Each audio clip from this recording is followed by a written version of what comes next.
You're listening to Inside the Locker Room with Wimp and Barry Sanderson on Tide 100.9 in Tuscaloosa. Half game back of Oklahoma City for the top spot in the West. Mavericks beat the Rockets 125-107. Luka Doncic 47 points for Dallas as Houston's 11-game winning streak comes to an end. Inside the Locker Room with former Crimson Tide basketball coach Wimp Sanderson and his son, former SEC and ACC assistant basketball coach Barry Sanderson. It's time to take you inside the locker room on your home for Alabama sports. Tide 100.9 and streaming on the Tide 100.9 app.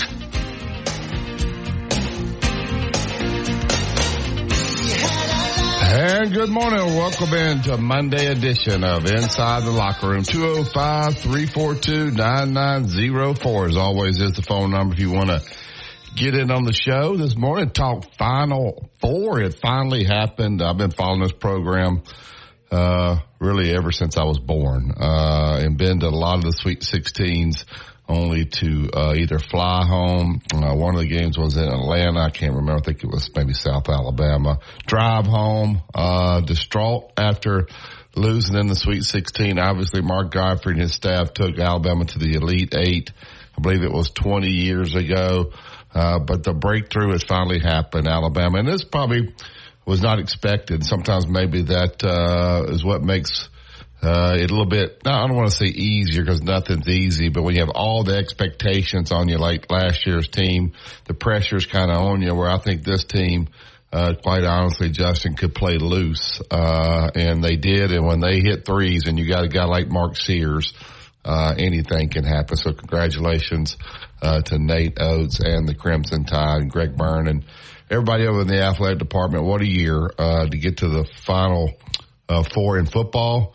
And get to the Final Four in basketball is an amazing, amazing thing. So great things are happening here in Tuscaloosa. We look forward to discussing it throughout the show with you this morning. Our Twitter accounts at LockerRoom109, at Barry Sanderson, and at Wimp Sanderson1. And the email address for our show is wimpandbarry@yahoo.com. With some great news, I have a little bit of bad news, not terrible, but it turned out to be okay. Dad will not be on the show today. Nothing's wrong with him. But Saturday, my mom was out shopping, took a fall, fell and broke two places in her arm, from her shoulder down to her elbow and hit her head pretty bad. So, over the weekend, she was in intensive care. But I'm hoping that she is going to actually get to go home today. So Dad is he would not miss this show, especially today for anything, but he's having to take care of her up at the hospital up in Birmingham this morning. And I'm hoping that she will be released today. They're not going to have to do surgery on her arm immediately. They're going to wait and see if it heals. So that was some down news over the weekend, but I certainly wanted to explain why he would not be on the show with us this morning. But he'll be back with us tomorrow if everything goes okay today. So Justin and I will roll with you today.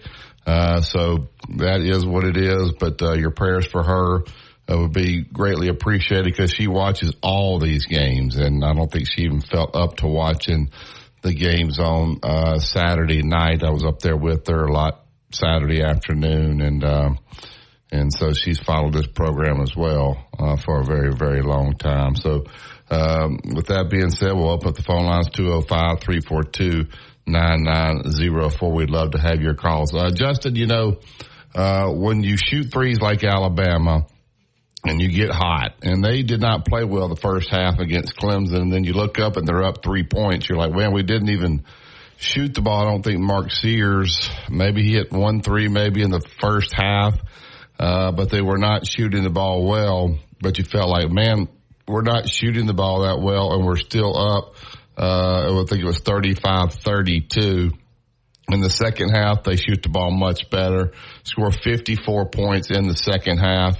And it's been somebody different every night. I know Sears gets the credit a lot of times, and he should.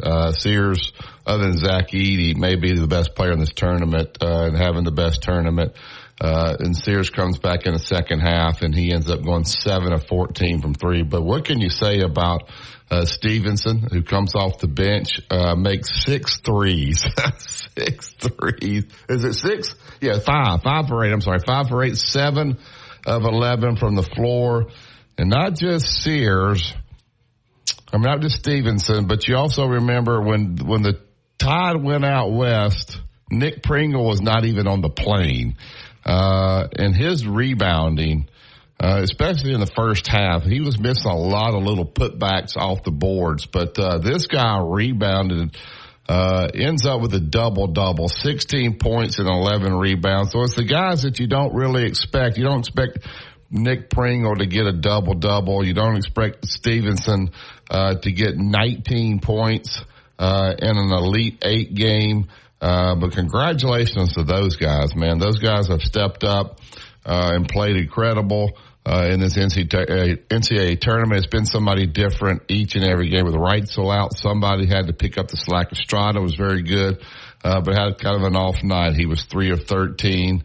Riley Griffin was his usually self, picked up 13 points. But Mark Sears, man, whew, this guy can make some deep shots.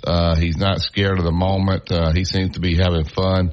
And it's a joy to watch his mom in the stands. Can you imagine that being your son and hitting all those shots that he hits? And he seems like, I don't know Mark personally, but seems like a terrific kid as well, very humble and is having great. So, Justin, just your thoughts on what you saw Saturday, and these role players, man, they're playing incredible for Alabama. Yeah, Jaren Stevenson, of course, like you said, stepped up 5 threes. He had about 5 threes, and then I think the rest, you said 5 for 8, so 5 threes.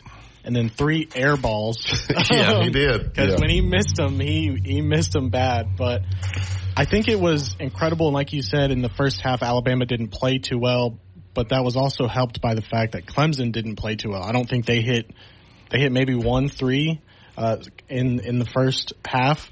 And then when Alabama in the second, when Clemson came through and started hitting their threes, I think that progression there where it was back and forth, Alabama won that battle, and that ultimately led to Nick Pringle, like you said, getting rebounds and being able to close out the game. Yeah, I think one of the things about Nate Oates when he took over this job is there's been coaches here in the past that I've seen, and I'm not going to call their names, but quite honestly was jealous of football, and they didn't utilize football the way it should be. Football is king. It's going to always be king in Tuscaloosa, so you embrace it. You use it. You allow it to help you. They have great games down there, so it's an opportunity to have an amazing recruiting weekend with kids. You get them there. I think I know this staff has a tent they have right outside the stadium there, and they bring the recruits in and they embrace it. Nate Oates thought it was an honor to work alongside Nick Saban in the same athletic department. He utilized him. I heard him talking about it yesterday, that he went into, he shadowed him for a day. He went on a road trip with them. He wanted to see how they did on the road. He was at their practices. He sat in their staff meetings. There's somebody that's embracing it, not getting, if you're jealous, the football coach is always going to make more money than you. His staff's always going to make more money than you. And if that makes you jealous, then this job will eat you up. If you embrace it, then you take football and you add to basketball. And it's what I think Coach Oates and his staff have done here. So congratulations to him. All right, let's get to the Yellowwood hotline. Phone lines are open 205-342-9904 and get Phillip into the show. Good morning, Phillip. Hey, Barry, I'm sorry to hear about your mom, and I'll be thinking about her and I appreciate that. Praying for a fast and speedy recovery for her. Yes, I appreciate that. Hey, Barry, what a great weekend. Man, I've got some numbers here for you if you're interested. Yeah, let's get them. Alabama's opponents so far in the tournament, Charleston, Grand Canyon, North Carolina, and Clemson, they are combined 110 and 35 on the year. Wow. Purdue's opponents are 103 and 40. NC State's 101 and 42. And UConn's 99 and 47. So you can, I just want to put that out there. People talk about seeding and who had a great draw and who had a bad draw. And and Auburn fans, Needle and Alabama fans on our draw. Well, that right there, numbers, I love numbers, and numbers don't always tell the truth, but they don't always lie either. So Alabama's opponents are pretty darn good, according to this. So make of it what you will, twist it and turn it any kind of way you want to as a fan of Auburn or whoever, and needle us. But Alabama made the Final Four. I feel good about the UConn game, Barry. I feel like that Alabama can get in there and get a little rest this week. Of course, UConn will too, but we'll come back strong in Phoenix, and we'll just go from there. But happy to be in it. It's been a great few days. It's been like an extended Christmas holiday to me. Yeah, I have to look at your numbers. If you're a 1 seed, obviously you're playing a 16 seed. Sometimes those teams can have a lot of losses. But to go out there, you caught a break. Clemson beating Arizona helped. But you just got to beat the team in front of you. Like, you don't have any control over what happens in these other games. Had Arizona won that game, it would have been 80% Arizona crowd out there, but they didn't. And you know what? And Alabama beat a really, really good, a really good North Carolina team, and they beat a really, really good Clemson team. And so you just got to win. They're going to play UConn next, which obviously is a chore. But I think a team that can fire threes, you can match them. You can get on these runs now. If you remember Nate Oates, when he worked at Buffalo, the Hurleys gave him his start in college. So I know this is a tough deal for him. He worked for Bobby Hurley at Buffalo. When Bobby Hurley got the job at Arizona State is when Nate Oates got the head job at Buffalo. So there's a lot of history that goes back between the Hurleys and Nate Oates. And so I'm sure he would much rather be playing somebody else other than a Hurley, but it is what it is, and they'll attack it this week and see what happens. I think they're going in there with nothing to lose, don't you, Phil? Nothing to lose. Just go for it, man. Let it all hang out and have fun, have a good time, and I'm proud of them for getting this far, and really enjoyed Chris and Brian passing the other night. Brian had beautiful words the other night after the game. He was very emotional, I thought. But yeah. You can tell Brian's love for the university. He went to school here. His daughter goes to school here.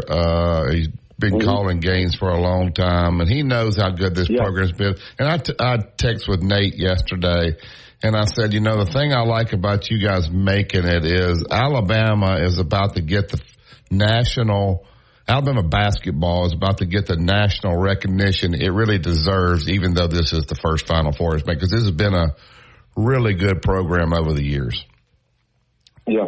Hey, Barry, I remember that South Alabama game you were talking about. I have to be careful talking about that on this show because your dad was the coach, but that was at the Omni in Atlanta. Sure was. And I drove up. Me and my brother and a couple other guys and good friends of mine, we drove up. And that was the year that Michigan made their famous run with the Fab Four. We got to watch Michigan in their first game. I think they beat somebody like Ball State or somebody like that. We watched that game, and then we watched the South Alabama game. Alabama had a 19-point lead at half, I think, and they were coached by Ronnie Arrow. Yeah. And do you remember they had a Hispanic center? Yeah, I know. And I can't remember the guy's name but he never got called for a foul. I can remember Michael Ansley called a foul on him. He was standing 3 feet from the guy. Wasn't even near him. I can remember when that game ended, I was with my mom. I said, let's go. We walked out of the Omni and we were pulled into North River about 2 hours and 55 minutes after that game. I'd never driven home so fast in all my life. So that was a horrific. Horrific. Let's don't talk about that today. Adam's first game, do you? No, let's don't talk about that you don't today. think that was Well, no, we won't. We're done with that one. Yeah, that's right. Hey, I enjoyed it, man. Thanks, Phil. All right, we'll get to break here. We got Tom Holt, got a couple of the phone lines open, 205-342-9904. 2-minute truck there at 1330 Martin Road East. That's where you go pick up your boxes, your packing supplies, whatever you need to make this a smooth move. It's a local, out of town, out of state Let the professionals handle it. They'll take great care of you and your stuff. Give them a call today, 205-247-5050. That's 2 men in a truck, movers who care. Tide 100.9 traffic. Tuscaloosa traffic now from the Townsend Nissan Traffic Center. Expect a 7-minute drive along 2059 from the I-359 out to Skyland Boulevard. If you're traveling along McFarland from Airport across the river to Jack Warner, it's an 8-minute drive there, and along northbound 69 from 15th Street to Middlebury Road. 10 minutes, no major accidents or breakdowns along any of those drives, and backups are minimal, at least for the moment. With your Tuscaloosa traffic now, I'm Ray Romero. Here's what's trending on the Tuscaloosa thread. Good Monday morning. 4 people were rescued, 2 injured, 1 transported to DCH Regional Medical Center after a fire quickly spread through Lillick Square Apartments on Crescent Ridge Road in Alberta Sunday afternoon. Tuscaloosa firefighters had to go door to door to make sure everyone was out. 8 units, 26 residents were impacted. Cause of the blaze is still under investigation. Stuff this smart can only be called F-150. Learn more at Ford.com. Years ago, Jimmy Rain decided that the best way to advertise Great Southern Wood was through coaches. Gene Stallings, Pat Dye, Steve Spurrier, and myself, and many more coaches took to the radio and TV airwaves to tell people that if you're building outdoors, the only way to build is with pressure-treated pine, yellow wood. It is the very, very best. Why? Because all the coaches said yellow wood, pressure-treated pine, protects against bug, termite, and weather. Decking, fencing, play sets, whatever you're wanting to build, just go to the internet, look at Yellowwood, and you will find these options fast. Clean Eats is now open downtown with a full-service lunch and dinner cafe, coffee and smoothie bar, healthy meal prep, and grab and goes. Clean Eats on University across from the Federal Courthouse. CleanEATZ.com. Road tripping, business travel, or bringing your car in for repairs. All great reasons to rent a Toyota at Tuscaloosa Toyota. You can rent the latest Toyota models for a day, a week, or a weekend. Every Toyota rental car comes with 24 hours roadside assistance and is backed by an entire team of people you know and trust. Rent a Toyota and let's go places. Reserving yours is a breeze at TuscaloosaToyota.com. Tide 100.9 Tuscaloosa weather. Another very warm day today. The sky partly sunny, the high 82. For tonight, fair with the low at 65. Tomorrow, warm and breezy. Thunderstorms are likely by mid to late afternoon. Those storms could be strong to severe. The high 83. I'm James Spann on the ABC 3340 Weather Center on Tide 100.9. It's 66 degrees in Tuscaloosa. The best station in the state, breaking down Alabama sports. Tide 100.9 and streaming on the Tide 100.9 app.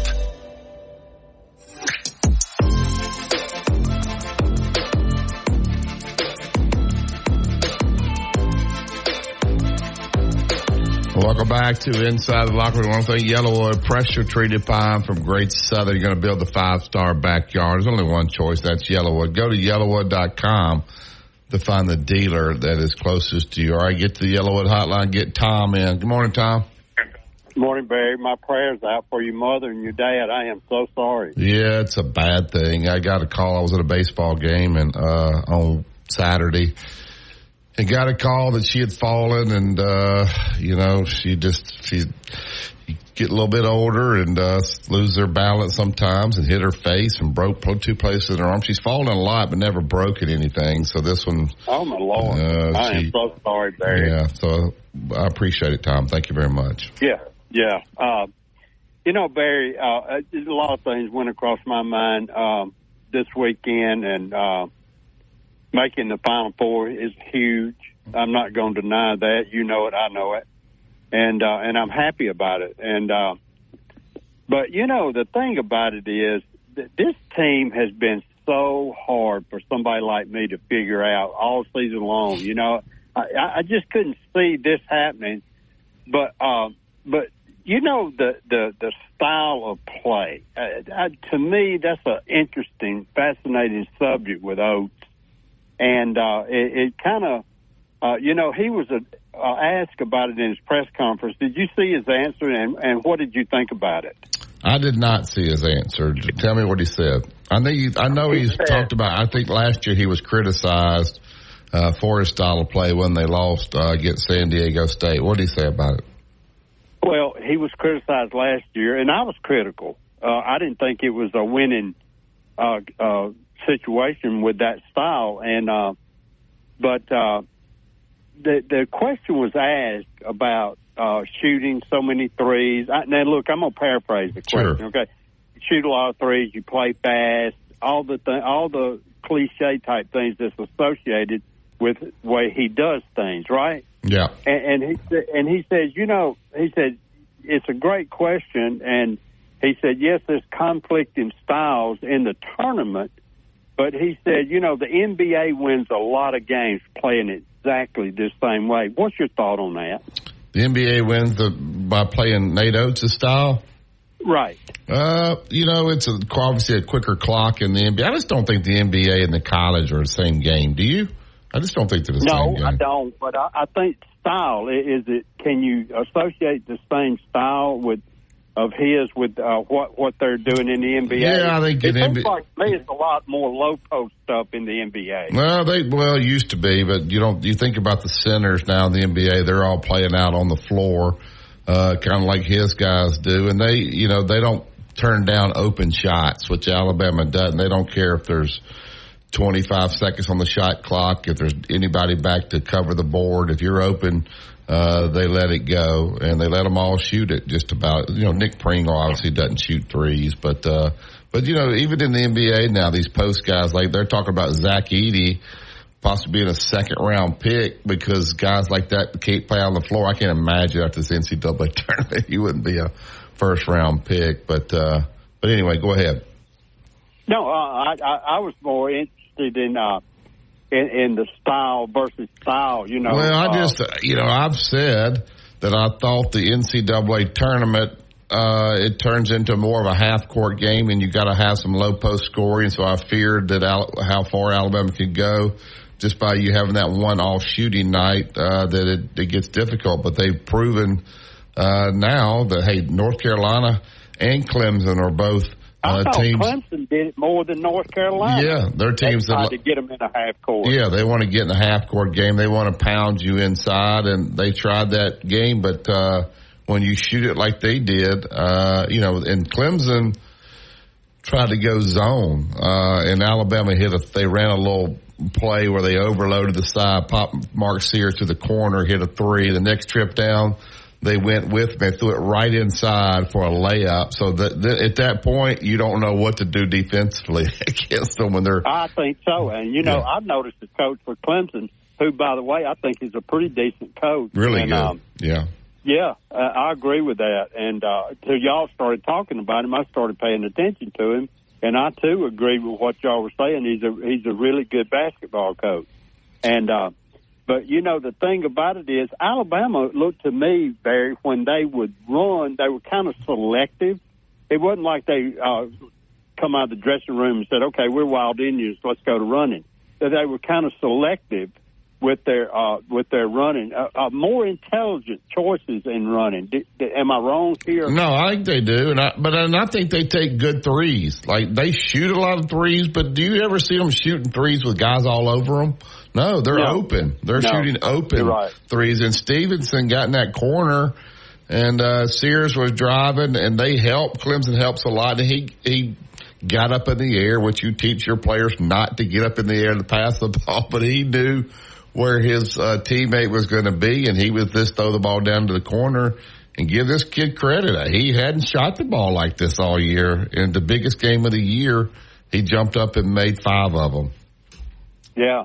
I wanted to ask you about this, too, and it's along the lines that you and your dad have been saying. I didn't quite understand it, but now that somebody points it out to me, then I can follow it and I learn it, is the play of guards in the NCAA tournament. How fortunate we are to have the quality of guards in Sears and Estrada has been, I thought, outstanding throughout the tournament. But the importance of guard play in the tournament, if you can address that. Yeah, it's tremendous. It's huge. Especially now, they used to have the 5-second guard rule. So if I'm dribbling the ball, the guy's all up on me, I had 5 seconds or it's a turnover. Now I could dribble the whole clock in college. So there is no 5-second rule. So if a guy can really handle the ball, then you can't get it from him. He can keep the ball the entire time, and then these guys play out these ball screens, and they do not allow the defense to put their hands on these guys. So if they do, it's a foul. And so Alabama has terrific guards. They can put the ball in Sears' hands. They can put it in Estrada's hands. They can put it in Grant Nelson's hands, as they showed the other night against North Carolina, and run plays through him. So if you can handle a basketball, that is humongous in March. Barry, thank you, and I'm praying for your mother. Thank you very much, Tom.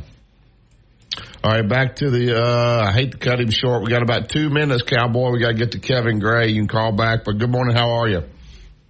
Oh, I'm all right. Well, as a long-suffering Alabama basketball fan, I guess it feels pretty good. But, you know, back when I was more excited about the program, I would have felt more jubilation. But, I'm excited for them and everything. It's been a long road to get to this point. But,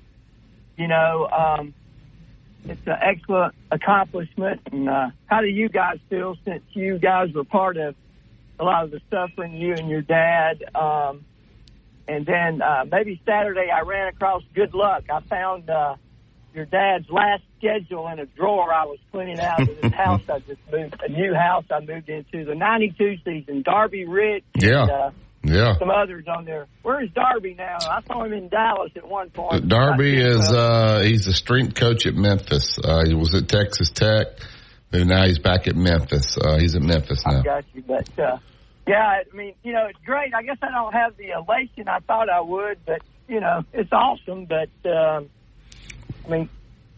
it's almost I equated Tennessee. Peyton Manning was there. I thought they were going to win a national championship.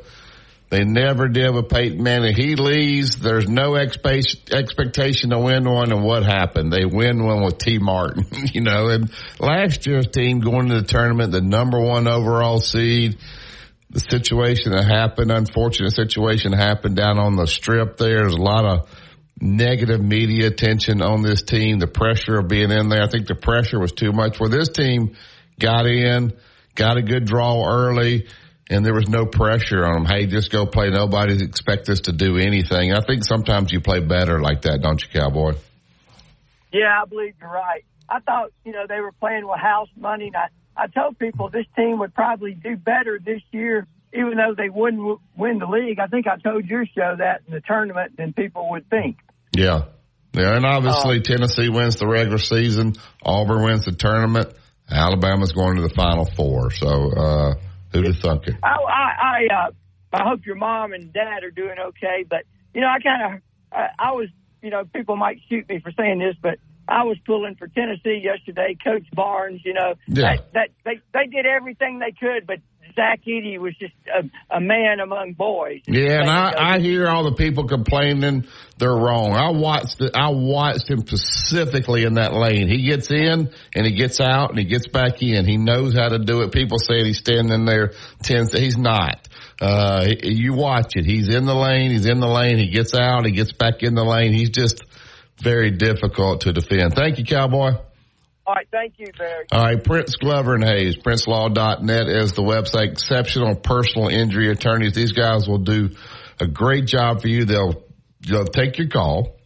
They'll sit down with you. They'll look at everything and see if it's worth going forward. If they want to go forward, then if they don't win, then you don't pay. Give them a call today to set up an appointment. 205-345-1234. Bob Prince Glover and Hayes, the absolute best in this community. Just a Tide 100.9. It's the home of Alabama sports. No representation is made that the quality of services performed is greater than the quality of services performed by other lawyers.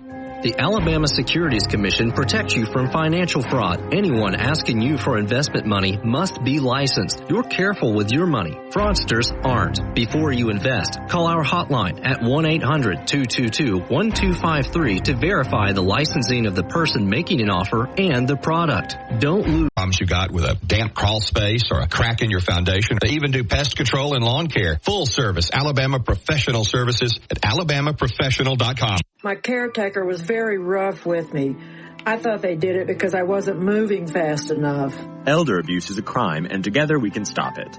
If you or someone you know has been abused, neglected, or exploited, call the Adult Abuse Hotline at 1-800-458-7214. That's 1-800-458-7214. Sponsored by the Alabama Department of Human Resources, the Department of Justice, ADECA grant number 18VA-VS050, the ABA, and this station. You're listening to Inside the Locker Room with Wimp and Barry, only on Tide 100.9 and streaming on the Tide 100.9 app.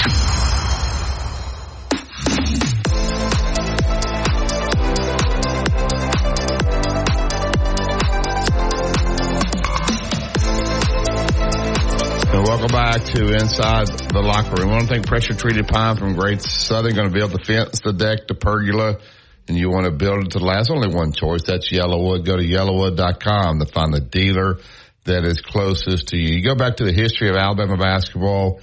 There's been a great foundation laid. That's what I'm saying now. Each round you go, Justin, the media gets bigger and bigger and bigger, and the story gets told. And I think that's one thing that makes me feel good about Alabama making the Final Four, is the story will be told that Alabama is the second winningest program in the SEC, and the nation will learn it. When one guy that's a big part of the tradition here at the University of Alabama is Coach Kevin Gray. Was here with Dad for numerous years, was in 7 NCAA tournaments and 4 Sweet 16s. He's up in Louisville at Spalding University now. Good morning, Kevin. How are you? I'm doing fine, Barry. How you doing? I'm good. Dad's out today taking care of Mom.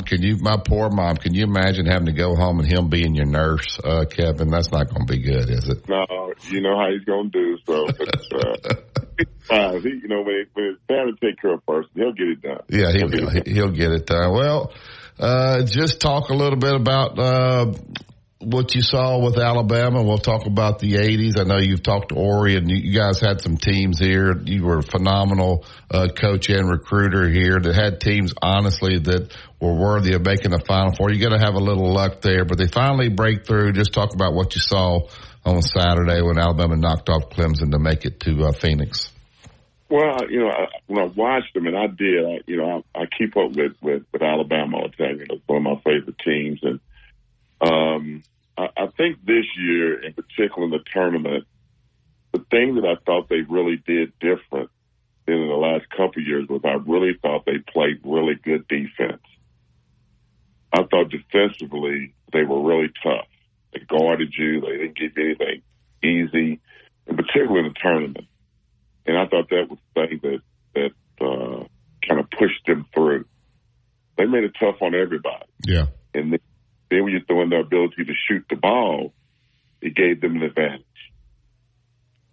Yeah, when you got a guy like Mark Sears who can make threes, and they got on that run there in the second half. But they had other guys, Stevenson, who's a kid who actually should still be a high school senior in North Carolina, was 10 minutes from the University of North Carolina. He jumps up and makes 5 threes.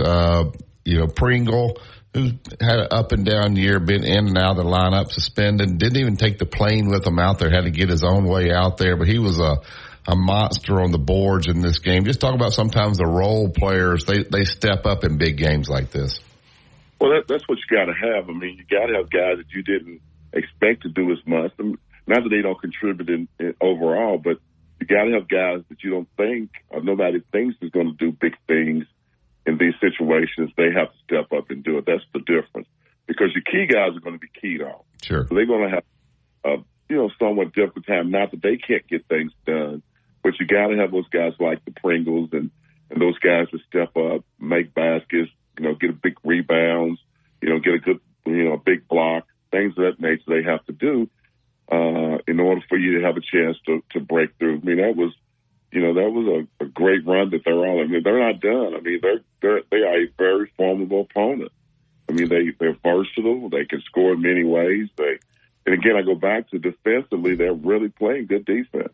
Yeah, which has been a problem actually throughout the year. As you look and they move forward, they're a team quite honestly, last year I think all the pressure was on them, Kevin. They got in the tournament. They were the number 1 overall seed. And so this year they get in, people are kind of criticizing them. There's really nothing to lose. They get a pretty good draw in Charleston. And then they play Grand Canyon, but they seem to play loose because the expectation was not as big. Is that a factor when you go into things like this, almost like you're playing with house money? Absolutely, it's a factor. I mean, it's, when expectations are high, it makes it awful difficult. You had a really high draft choice the year before, everybody expecting him to do, super things in the tournament, and it was a lot of pressure on them last year. They had a really good roster last year. But, the difference and I think in this team this year, they're more of a team this year as well. It's not an individual. Everybody shares the ball. You can't really tell who's going to really be the guy that scores. You got, key guys. I mean, this group he has this year is really more of a team. They play as a team. Whereas a year ago, they were more leaning on the individual to carry. Yeah. And that's key as well. Yeah, all right, let's go back to your teams here at Alabama. Obviously, Dad, I wish he was on with us. He could talk about what a fierce recruiter you were. Unbelievable to go into Mississippi and get James Robinson, the Terrell Sprewells, all the guys that you got here at Alabama. Those kind of players make you a really good coach, Kevin. I did figure that part out once I got into college coaching. I was like, Lord, we ain't got the players they had at Alabama. Those players help. Just talk about those times here, those great players and teams. Honestly, they were good enough to win it all, but you got to have some luck involved there. Just talk about your time here at the Capstone. Well, that's key. I mean, the key is, you got to have really good players that are playing really well, and then you got to have a little bit of luck. All those things play into you have an opportunity to win through a tournament. It just does. The year that when I look back at Alabama, a couple of teams that I thought we had that were really good was the year we had Derek McKee, Michael Ansley, Terry Connors, Jim Former, Mark Gottfried. That team was really a good basketball team. I mean, they could play. They were versatile. They could shoot. We were in and out with Ansley and McKee. They were really terrific. They went through the SEC, just kind of like tore through the SEC. And then we come to Louisville, and we play Providence. Yeah, but let me interrupt you. And Austin Peay misses 2 free throws. They beat Providence, and you're playing Austin Peay and not Providence. And that's where the luck's involved there, too, isn't it, Kevin? Absolutely. You just, again, the makeups and the matchups. And then we play Rick Pitino's team, and they're shooting the threes, and we don't have, we play all right, but we don't play. I don't think we played a good game that night. I don't think we had a really good game as a team. And that was a team that I thought really could make it to the Final Four. That was a really good basketball team. They could play. Yeah. How about the other teams? The other team that I thought was really, really good was the group when we had Robert Ory, Latrell Sprewell, David Benoit, Marcus Webb, James Robinson. That crew, we had, that crew was really good. They could play. I mean, they could play. We were versatile. We beat Arkansas in the SEC tournament. I mean, we were good.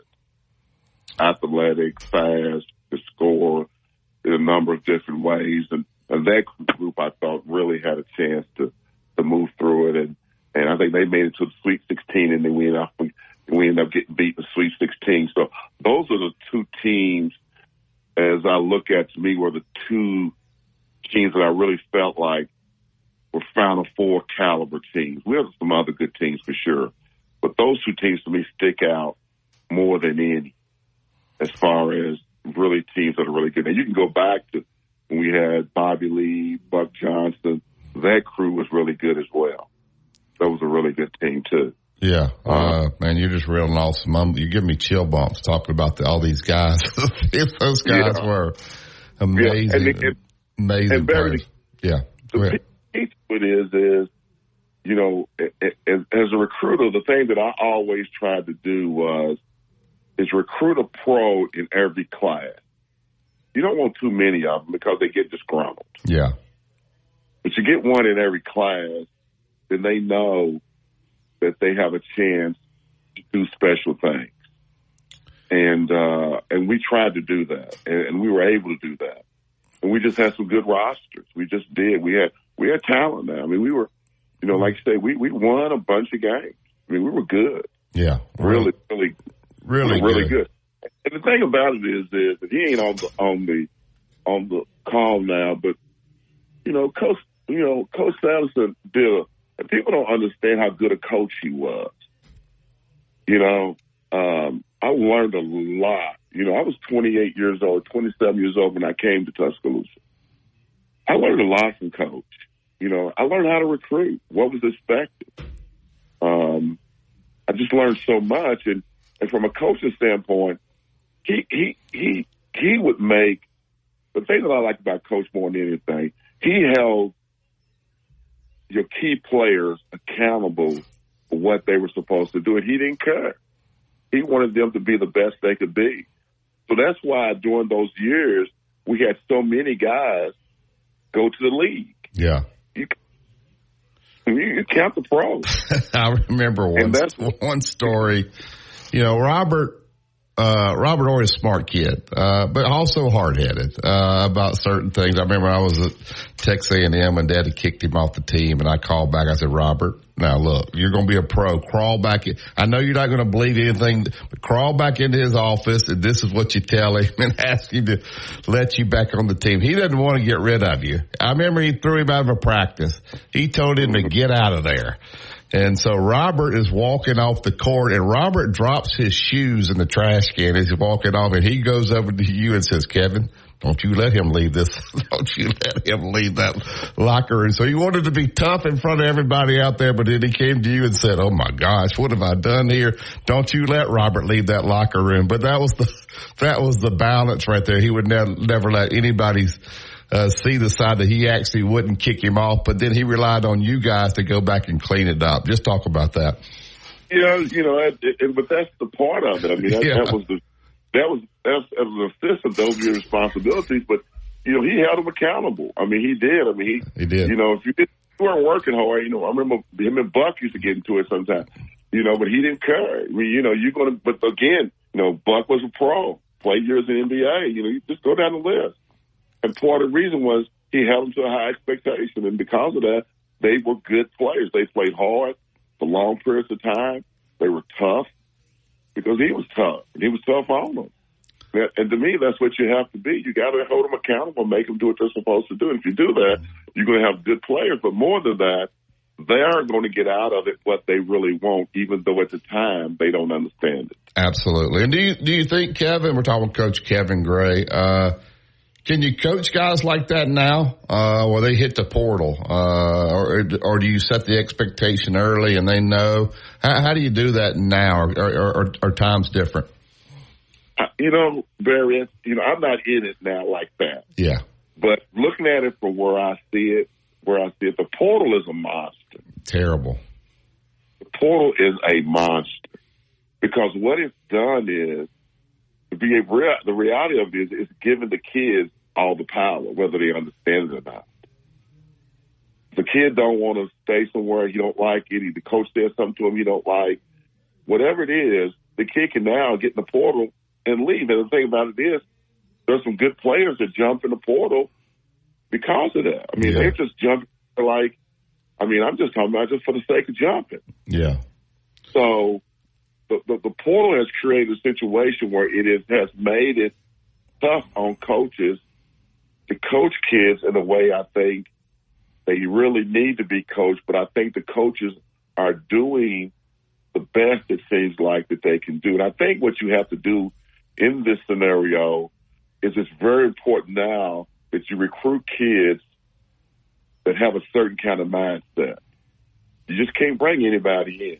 You're going to have to create a culture. And you hear the coaches all the time talking about our culture. That's because you got to have kids that are willing to buy into what you're telling them to do, the way you want to do it. That is key. Yeah. We're talking with Coach Kevin Gray. Kevin, you were a relentless recruiter. And you would go in there, you didn't care who you were going up against, and you felt like you were going to win, and you did win a lot of those battles. Do you think recruiting is like that now? I think you can go in there and you can be relentless, and you can cover all the grounds, find out who's making the decision and work them. But now it comes down at this level, not at the mid-major level maybe, but at this level, it comes down to what kind of NIL am I going to get? Right. So you can work your tail off. I think that's one of the things that drove Nick Saban out. And he was bringing in his players after the season, talking about things that they had to do to get better and win a championship. And they're wanting to know, are they going to start and can they make more money? Can you believe the way we've got college athletics going now with the NIL? The hard work stuff to me is kind of out the window. Is who can pay the kid the most now is kind of what it's come to. Absolutely, that's what That's what kids are looking for. I mean, it's ridiculous, I guess. I mean, I can understand from the kid's standpoint. Sure, you can't blame the kid because it's a system. Yeah, you cannot blame the kid. You can't be mad at them. If I could jump the portal and go somewhere and get an NIL deal for $500,000, then I'm going to jump the portal and go do it. Yeah, I mean that's just the reality of that. The reality of this is, I just think the NCAA dropped the ball on it. Yeah, they got the cart before the horse. They did not make a plan for how to do this. They just did it, and it has no structure at all. I'm not saying you don't do it at this, but to me, it's got to have some rules and some regulations and some hard class rules. I mean, basically, to me, again, I'm on the Division III level now, and I enjoy it because, again, it's hard. It's on the Division III level. It's just about recruiting kids. Yeah, you go out, you watch them, you talk to them, and you try to convince them that you got a good place for them to come and play. They're going to get a good education. No doubt. Go ahead, finish. I'm sorry. Talking on that level, it's all about the NIL. Yeah. That would be frustrating. That's what I was telling Dad. I mean, Mark Sears can come back because of COVID? Like, what's he worth?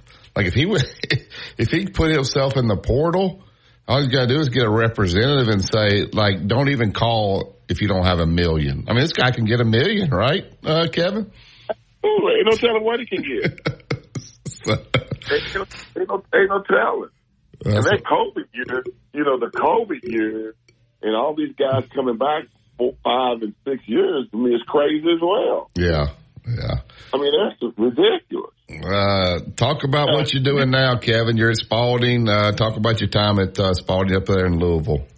Well, I've really enjoyed it. I've been here 23 years. This is home for me. So, yeah, there's a lot of kids come through, graduate. We've got some really good teams here. I've just enjoyed the experience. It's a good place. It's a good school. So educationally, it's a really sound, good academic programming and all those kinds of things that, you kind of like to see kids get. But I've had a lot of, good players. We're not a top level Division III program, but we're a pretty good Division III program. We've had some really good teams here, not some good teams.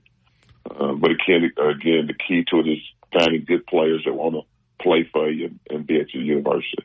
So I've got some good teams here. Yeah. Well, lastly, before I let you go, talk about the relationship that you guys had here as a staff here. I've always admired that. You guys seem to really enjoy one another. You worked hard. You won a lot of games. I think Dad was he was demanding on the players, but he kind of let the coaches just do your job. He wasn't micromanaging you all day long. I think people don't realize that. People probably thought he was hard to work for. Maybe you'll say he was, but I think he was a guy that said, hey, Kevin, go get me some players. And you did that, and then you did a great job coaching on the floor. Just talk about your time here and the staffs that y'all have.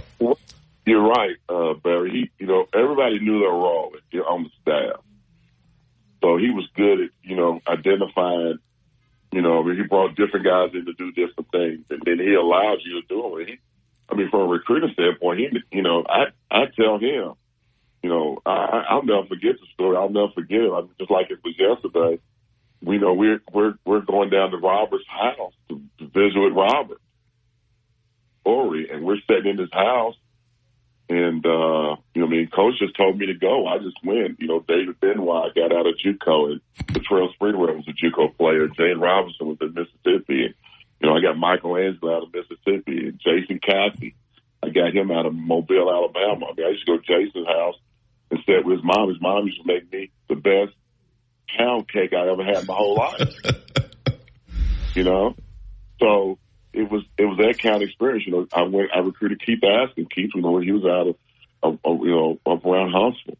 Yeah. So I've been, so I was, but Coach did a really good job of allowing you to, he didn't bring me in and say, well, who you recruiting or what you doing. He trusted us to do our job. Right. And that's the key. That was the key. That's why we were pretty successful as a staff.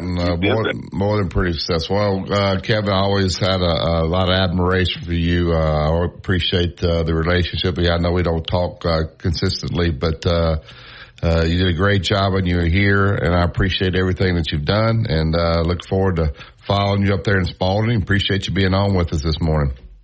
No problem. I enjoyed it, and Barry, I did. I love you, Daddy. You know that. Yes, sir. And I appreciate everything, okay? All right. Thank you, Kevin.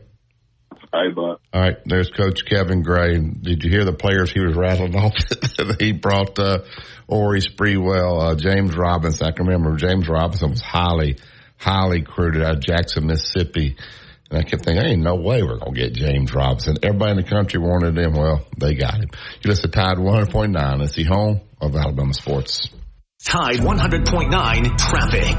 Tuscaloosa traffic now from the Townsend Nissan Traffic Center. No big accidents or breakdowns fouling up things into and out of the Tuscaloosa area this morning. So let's hope that continues as we move along. A bit more volume hitting the roadway on 2059 from Foster's to Cottondale. The drive along McFarland and 69 as well up from Hale County, at least for the time being. But again, no big accidents dotting the board. With your Tuscaloosa traffic now, I'm Ray Romero. Coming up on The Game with Ryan Fowler. Coming up on the Monday edition of The Game, a very special guest. Coming up starting at 2 p.m., we'll talk to Drew DeArmond. We'll talk to Barrett Salee. We'll talk to Martin Houston. And we're going to see if Alabama's still dancing. We'll recap Alabama and Clemson all starting at 2 p.m. here on The Game on Tide 100.9, 1230 WTBC, your home of Alabama Crimson Tide Sports. The longest running sports program. The good old days are being made right now. Look for Bluebell Ice Cream at Fresh Value Marketplace and Foodland locations. Tide 100.9 Tuscaloosa weather. Another very warm day today. The sky partly sunny, the high 82. For tonight, fair with the low at 65. Tomorrow, warm and breezy. Thunderstorms are likely by mid to late afternoon. Those storms could be strong to severe. The high 83. I'm James Spann on the ABC 3320 Weather Center on Tide 100.9. It's 66 degrees in Tuscaloosa. Follow the Crimson Tide on their journey to another national championship. Touchdown, Alabama! On your home for Alabama sports. Tide 100.9 and streaming on the Tide 100.9 app.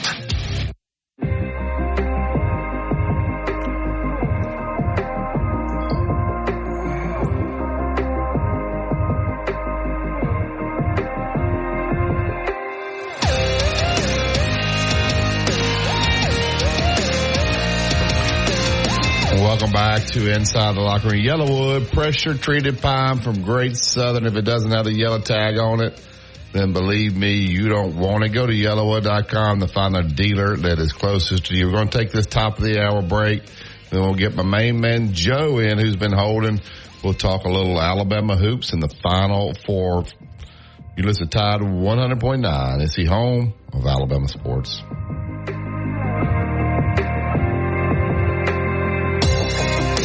And when you call, you'll actually talk to me. 205-800-8000. I've got this. No representations made that the quality of legal services to be performed is greater than the quality of legal services performed by other lawyers. Years ago, Jimmy Rain decided that the best way to advertise Great Southern would was through coaches.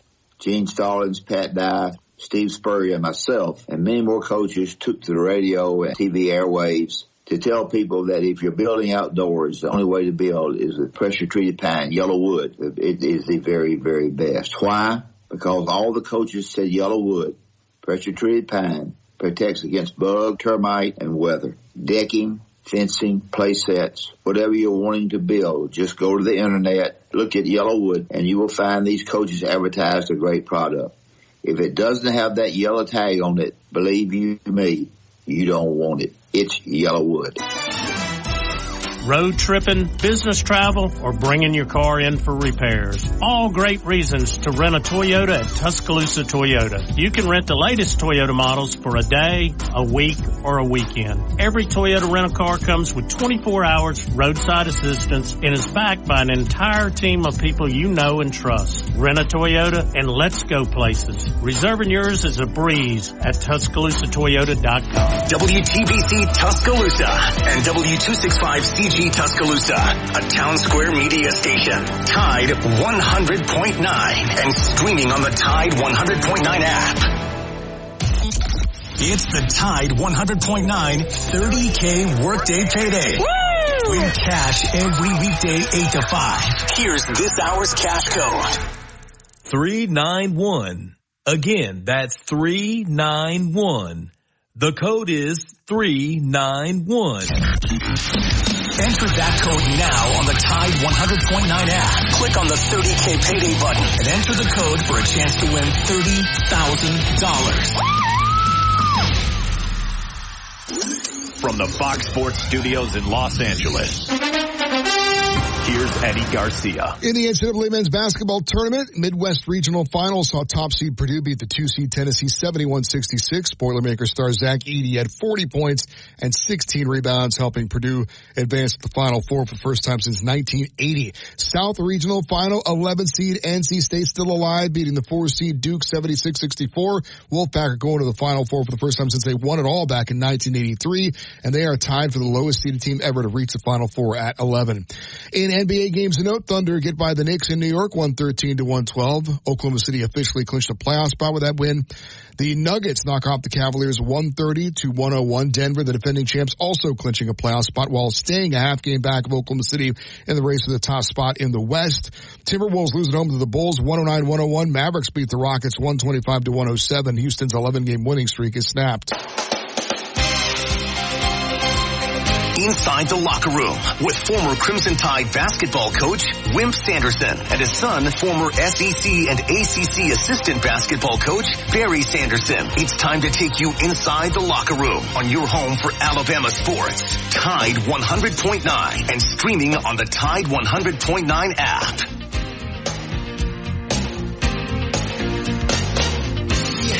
Welcome back to the second hour of Inside the Locker Room. Allstate Insurance agent Andrew Kniffer. Andrew's my agent. Let him become yours. I did 4705 McFarland Boulevard, Suite 3 over in Northport. I made the change several years ago. You want to have somebody that knows your area inside and out, and Andrew does that because you're going to have problems come up from time to time, and you got to use your insurance. That's why you're paying for it.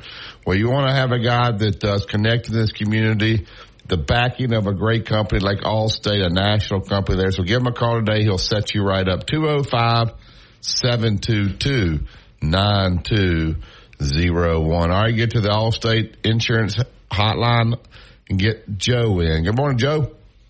Morning, Barry. Sorry about your mother. I appreciate that, Joe. Barry?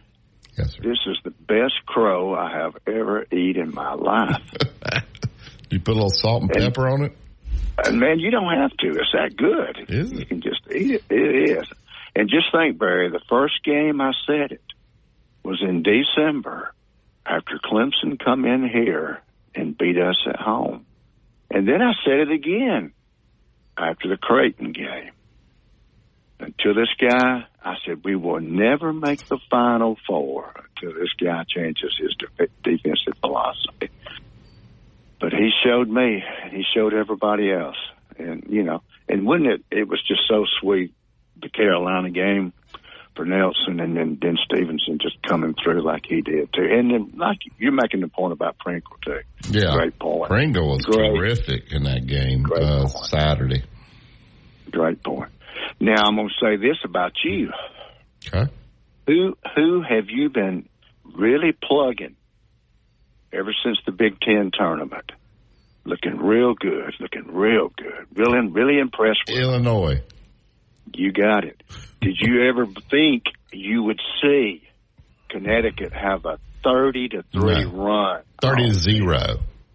Oh, I thought it was 3. I'm sorry. 30-0. They didn't even get a 3. I was up at the hospital. I was watching on my phone, and the way home I turned the game on, and it was close at half, and then boom. Yeah. I didn't see it, so I don't even know. But it went from whatever it was to a 30-0 run. Connecticut, their big guy is probably the second best big guy in the country behind Zach Edey. So he's a problem down here. You have to figure out how you're going to guard him, and they're so solid all the way around, aren't they, Joe? UConn. They are, but the thing about that big boy, he will pull up and shoot that little 8'10". You know, Edey don't want to do that. Edey wants to just outpower you, go inside. This guy's got more versatility than he does, but I don't know. But I think he could get foul trouble. But we'll just have to wait and see. I'm not going to question nothing. I'm just, like I said, it's took me 71 years. I didn't think I would ever see it in my lifetime. I was starting to wonder. I wouldn't say they could ever make it, but I thought the NCAA tournament a lot of times turns into a half court grind, and you got to be able to execute offense in the half court. But man, Mark Sears, I don't think he gets we all know how good he is. I think the country now is learning. This guy is unbelievable. And the moment's never too big for him. This guy, here at home and on the road during the season, this guy makes incredible big shots, and he makes them from deep. So I think the country's going to learn a lot about Mark Sears, and I'm happy that the country, Joe, is going to learn about Alabama basketball this week. The shadow is going to be on Tuscaloosa and their basketball program, and we'll get to tell the story of the history of what's going on here at the university basketball-wise. Yeah, and the whole story about Oates will be told. And like you said, his relationship with that family, it goes all the way back to Buffalo. Yeah, the Hurley family, yeah. Yeah, and it's just going to be a lot of great stories. And I hope they tell the story about Prinkle. I hope they tell that, bring all these stories out. You know how they do it. They're going to have the stories about him selling Cheetos and whatever out of his high school to try to raise money. And I guess that was, 11 years ago he was doing that? I know, just all this stuff, man. It's going to be very interesting. So, you going, Joe? You going? Oh, no way. But, hey, didn't you love the fact that when we was playing Carolina and Clemson, if they made a three, especially Carolina, we would throw the ball in, run down, and shoot a three, and just put a dagger back in. That happened with Clemson. They hit a three, they're going to get a little momentum. We run right back down and hit a three, and the momentum's gone within 3 seconds. Right, Joe? I know it. Man, it was just awesome. It was awesome. Just blew me away. It blew me away. Well, I really enjoyed Kevin's interview. Yeah, Kevin's a good one. That was a lot of old stories brought back up there that I remember very well. And like he said, and of course, I still love the one about Barnes and your dad going up on Askins. I never will forget that, and I always do tell that one. Yeah, the broad shoulders and the bullet head. Yeah. He told that on it. That was great. Yeah. All right, man. Enjoy your show. Thank you, Joe. All right, there's Joe out. All right, now, so my mother-in-law, she's a big basketball fan. And so she had told one of our boys, if they make it to Phoenix, I'll take you. Not thinking they were going to make it to Phoenix. So the game's kind of getting down the other night, and so she starts texting, do we want to go to Phoenix? And I'm like, man, I've been to a ton of Final Fours. Obviously never seen Alabama in the Final Four, but these games are played in domes. You know, so they have 60,000 people at these games, and you can't see when you go to the Final Four unless there's only a few primetime seats. So she's got the plane tickets. She's got the hotel, Justin, and now we just trying to run down 3 tickets. And you start getting on SeatGeek and looking at the tickets. And so if anybody has tickets, any of you Tide Pride people, you bought the tickets or you made the you said you'd buy them and you're not going to go, then hit me up. I got somebody that needs 3, and but these seats you can get so high, like it's $300 something to sit in the top of and you can't even literally see the ball go through the hoop. The primetime seats down the middle, what are those, 3,000 or 4,000 a seat right now, aren't they, Justin? Yeah, I think you're right. I mean, they're playing in a football stadium. That's what they do with the Final Four now, to sell more seats. Yeah, you got to bring your binoculars. You're not going to, I was talking to an athletic director yesterday, and he said we were sitting in a box at one of the Final Four, but we watched the game on the Jumbotron. People say, let's go to the Final Four, and you're going to go because Alabama's in it. This is a once-in-a-lifetime thing. You don't know when they're ever going to go back, but just know you're not going to have a great seat. You're going to pay out the nose for it. You ain't going to be able to see crap. I'm just going to let you know. I've probably been to 25 Final Fours, and so they play them in the domes to sell as many tickets as they can. It's easier to get tickets on Monday night than it is for this Saturday, because all the coaches used to go out there. They all get so many tickets, so they all leave on Sunday. So it's not hard to get tickets at all on Monday. So if Alabama were to win, getting tickets for Monday's game will be a breeze. This weekend's going to be a tough ticket, though. Do you think out of the 4 teams, the Alabama fans are maybe going to be the team buying the most? I mean, we don't have a traditional powerhouse. NC State will buy a lot. It's been a while. Connecticut, this is a once-in-a-lifetime deal where they are playing like this. And Purdue has not been in a long, long time. They've got Zach Edey. So I think it's going to be a tough ticket all the way around. You saw how many people NC State had. I guess they were in Dallas. There was a ton of Wolfpack fans there. And I imagine Alabama fans are going to travel. I saw a tweet or an X or something that Delta Airlines was opening up some direct flights from Birmingham to Phoenix. I think the football stadium is in Glendale, it's in Glendale, which is, I guess, like Northport, Tuscaloosa, maybe. I just know we have several people from the station that are going. I believe I've not talked to Gary yet, but Gary doesn't go and be so disappointed. He told me last week they go to Phoenix. I'm going. So I have to stay here, I guess. And who all's going? Wyatt is going to go cover it for us. I know Gary is potentially going. I don't know about the Millers or anything about. Because Wyatt already got his credentials? I think so. I know he has the ticket already. He got the plane ticket. All right. When's he going? That's what we got to figure out, because we have a show 11 to 12. So I think he's here today. He was in Arkansas this weekend. So yeah. The Final Fours are great. All the coaches they used to now. I don't think as many go, and they don't like Phoenix for some reason. They said it's all spread out for the Final Four. Normally, like when they have it in New Orleans, all the coaches stay right down there near the French Quarter. And they go, and you'll see them all there. They'll have tons of people in there. It's a fun event. The coaches normally get in there on Wednesday.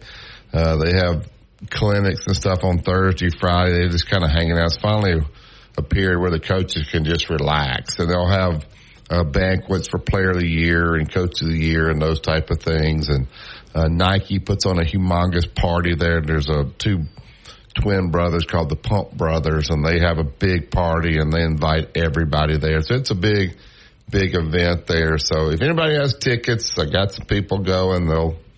You'll know who's sitting in your seats. So we're trying to get some tickets. All right, we're going to get to break here. We'll get my main man Doug Bell in. We'll talk a little golf with Doug. We'll also talk about, obviously, Alabama making the Final Four. We'll find out if Doug's going to Phoenix. Doug probably knows that Phoenix area inside and out as well. Royal Cleaners, they want to make your life easy. They'll come right to you, pick up all your cleaning, get it cleaned up, deliver it right back. If you want to drop off, University Boulevard, Bridge Avenue, Northport, or 4851 Rice Mine Road, right out there by the Publix. You drop off today, pick up tomorrow. People are using these, wearing these really expensive golf shirts now, Justin, so you don't want to put those in the washer and dryer. Let Royal handle them for you today. Give them a call, 205-391-3600. 888-866-0034. Get to Doug Bell next. You listen to Tide 100.9. It's the home of Alabama sports. Tide 100.9 traffic. Tuscaloosa traffic now from the Townsend Nissan Traffic Center. It looks like we have the day's construction rolling out along eastbound 2059 between Joe Malisham and the 359. Right lane is in the process of being blocked off there with the left lane of traffic getting through. Now the backup's not that long or slow as of yet. That may change. The one-day hands-on driving school gives teens experience in car control through exercises that include emergency braking and skid recovery. Find a class near you at TireRack.com/survive. My caretaker was very rough with me. I thought they did it because I wasn't moving fast enough. Elder abuse is a crime, and together we can stop it. If you or someone you know has been abused, neglected, or exploited, call the Adult Abuse Hotline at 1-800-458-7214. That's 1-800-458. At counselingservice.org/DBC or may be purchased at the door for $40. Proceeds benefit the Family Counseling Service of West Alabama. The Alabama Securities Commission protects you from financial fraud. Anyone asking you for investment money must be licensed. You're careful with your money. Fraudsters aren't. Before you invest, call our hotline at 1-800-222-1253 to verify the licensing of the person making an offer and the product. Don't lose your hard-earned money. Learn to protect yourself at asc.alabama.gov. Paid for by the Investor Protection Trust and brought to you by the Alabama Broadcasters Association and this station. Tide 100.9 Tuscaloosa weather. Another very warm day today. The sky partly sunny, the high 82. For tonight, fair with the low at 65. Tomorrow, warm and breezy. Thunderstorms are likely by mid to late afternoon. Those storms could be strong to severe. The high 83. I'm James Spann on the ABC 3340 Weather Center on Tide 100.9. It's 68 degrees in Tuscaloosa. Two-time state champion and two-time NIT champion, Barry Sanderson breaks down the latest in sports on Inside the Locker Room on Tide 100.9.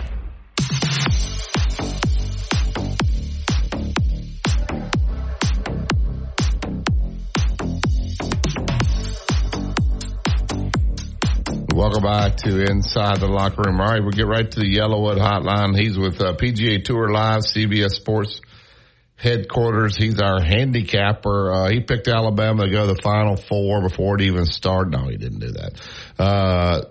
Our main man, Doug Bell. Good morning, Doug. How are you? Hey, Barry. Doing well. I spent the Easter weekend in Boston. Family up here. Yeah. And I'm looking at Fenway Park as I'm talking to you right now. So yeah, it's time for baseball. Oh, that's right. We have a little basketball to talk about. Yeah. Are the Red Sox in town? No, they're out on the West Coast, and they'll be in town later this week. I'll be back I got to work this week, actually. The tournament is San Antonio. But, yeah, no baseball right now in Boston, even though the weather's pretty good. Did you go to the basketball games up there? Did you go see UConn? It's funny. It's funny, Barry. A whole bunch of UConn and Illinois fans were in my hotel, and I did not go to the game, but, man, I was getting the breakdown, and those Illinois folks were really excited. They thought they had an opportunity, and I did too. Yeah. But that 30-0 run, I mean, you've been in the coaching business forever. Have you ever seen a 30-0 run? I've never seen it. Not with two teams that are as close as those two. They made UConn made them look so bad in the second half. It was a good game first half, back and forth, but whew.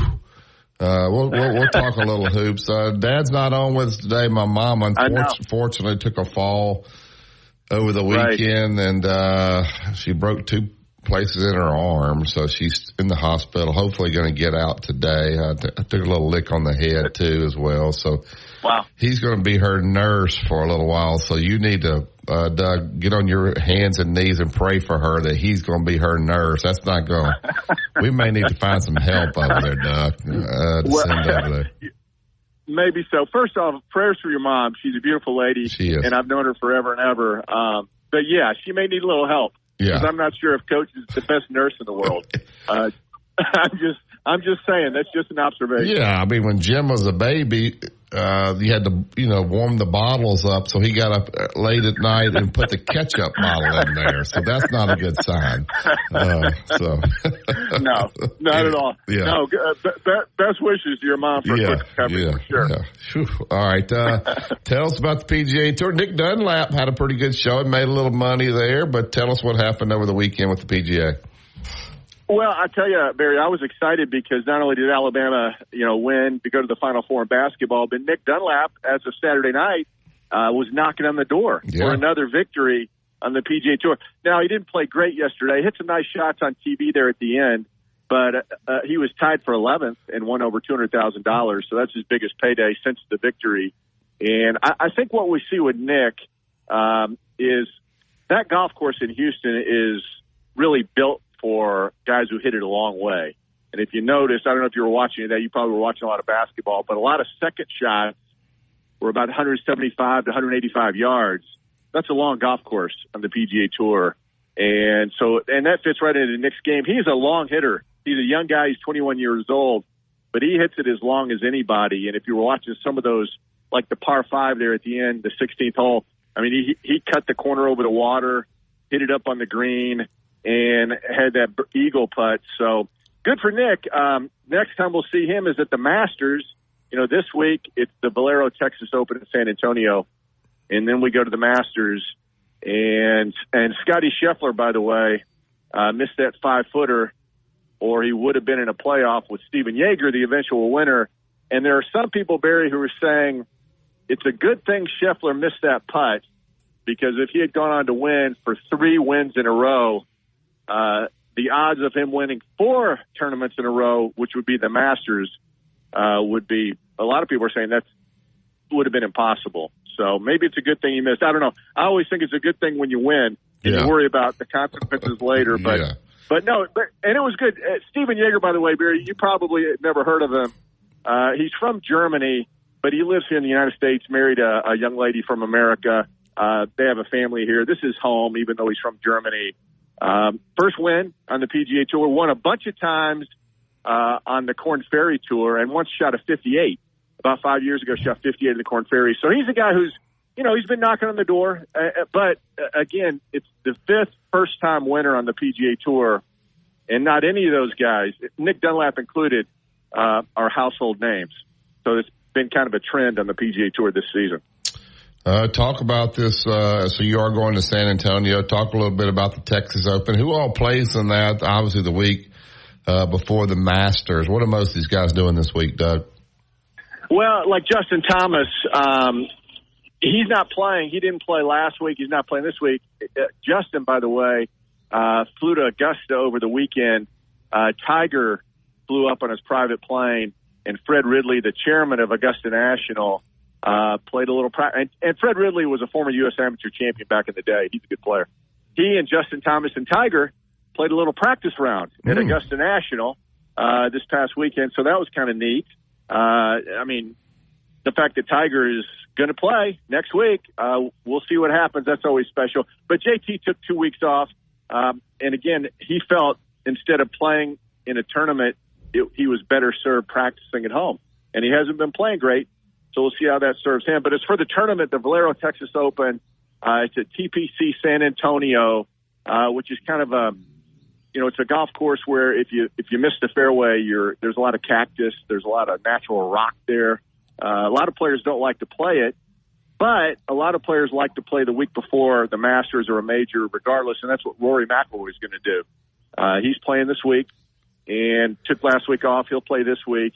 Colin Morikawa, another outstanding player, top 10 in the world, he's going to play this week.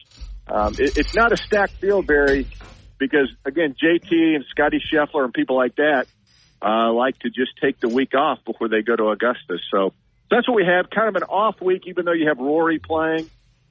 And, again, if you win in San Antonio and you're not already qualified for the Masters, then you get in. Steven Yeager was not going to the Masters and won last week. He gets in. So it'll be fun to see. Nick Dunlap obviously is playing in the Masters next week, off this week. And Gordon Sargent, the young man from Mountain Brook who went to Vanderbilt, he will be playing next week as an amateur at the Masters. So a lot of good local flavor next week, as always, at Augusta. You know, I'm looking forward to getting over there. Well, you have those live guys, you know, that play in the Masters. So I think that people always watch the Masters anyway, but bringing those guys back and playing against the Justin Thomases and the Tigers and those guys, that's going to make it a phenomenal week in Augusta, isn't it, Doug? Oh, gosh.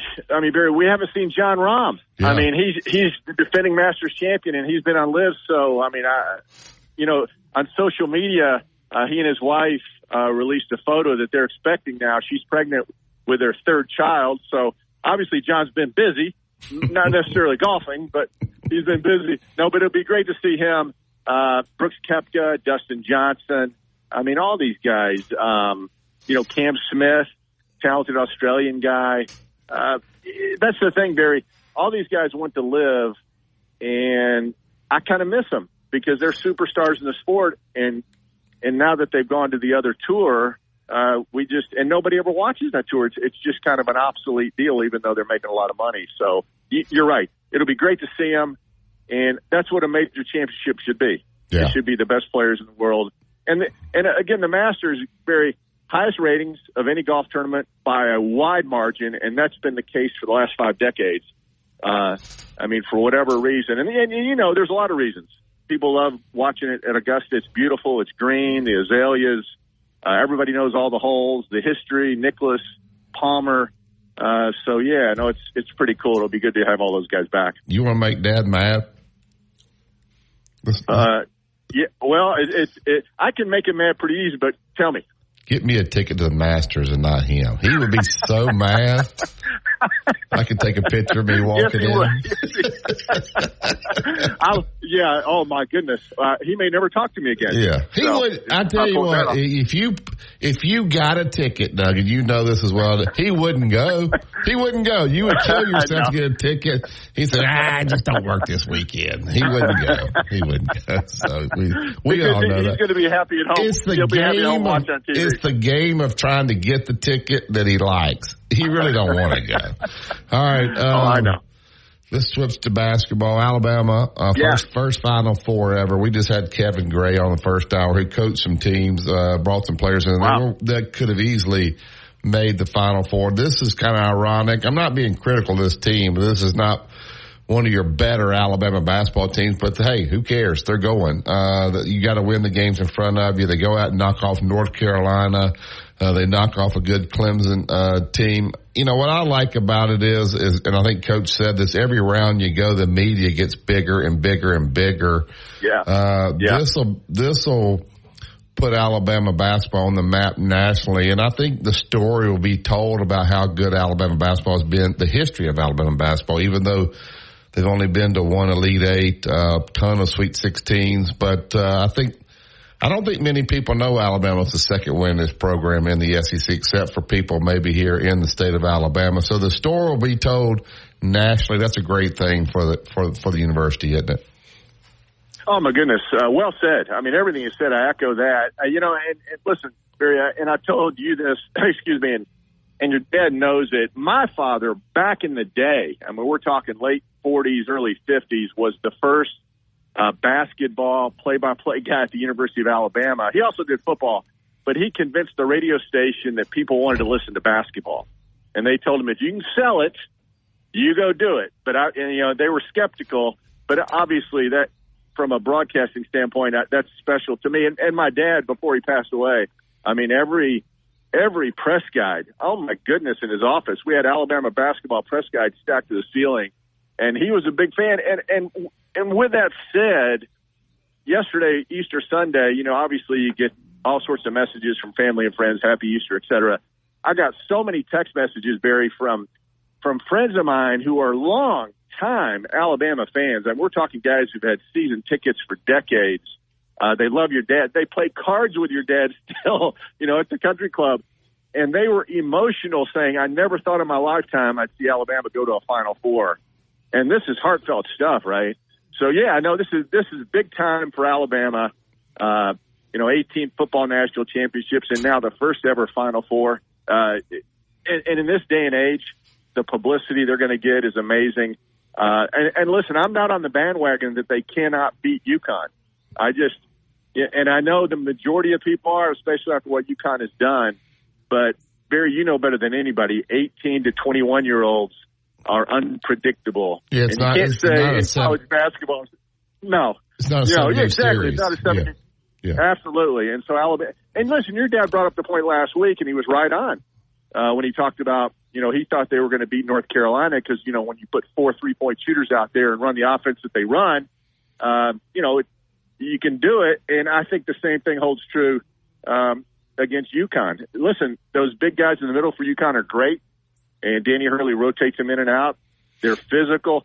But I remember, Barry, watching the game this season when they go to Creighton, and Creighton handled them with relative ease. Now, that was, with 10 games to go left in the regular season, and then maybe they're playing better now. But still, they're not unbeatable. They're not a team that – I think Alabama's got a chance. Let's just put it that way. Connecticut is, I think, they've lost 3 games. They lost December 1 at Kansas by 4. They lost at Seton Hall. And they lost, obviously, as you said, to Creighton, 85. They blew them out at Creighton. But they're good, man. They got a good big kid there. But when you make threes for twos, if you can hold them from 3 and you make threes, then you got a chance. With Mark Sears and, the role guys, Doug, they've stepped up. Stevenson, 19 points. Come on. Pringle. He was great. Pringle was incredible on the glass. He had a double-double. Grant Nelson obviously got in foul trouble, but if it wasn't for Grant Nelson, they wouldn't have been playing on Saturday. So I call those guys role players. Obviously, they're prominent guys, but not guys who thinks Stevenson's going to jump up and make 5 threes in the Elite 8 game. So these guys have really helped out. These guys are really enjoying the moment right now, aren't they, Doug? Yeah, they are, and they should. And when they get back out to Phoenix and that shoot around on Friday when the arena is open and you have thousands of people and 4 or 5 times as many media people that were at the last event there in Los Angeles. I mean, it's a different deal for these young guys, something they'll never forget the rest of their lives, and they have to handle it well. There's going to be nerves they've never experienced. And the Sears kid, I don't know. He's just kind of unconscious and does his thing, and he's fun to watch. Barry, he's lefty, obviously, but the way he handles the ball and kind of he's not your ordinary guard, is he? I mean, he's a little unusual in a lot of ways, and gets his points, not just 3-pointers, which he did the other day, but he's a little guy who drives in there and finds the angles and scores. So, listen, he'll go down as one of the greats in Alabama basketball history. And let's hope it's not over. I mean, let's hope that they pull off the stunner.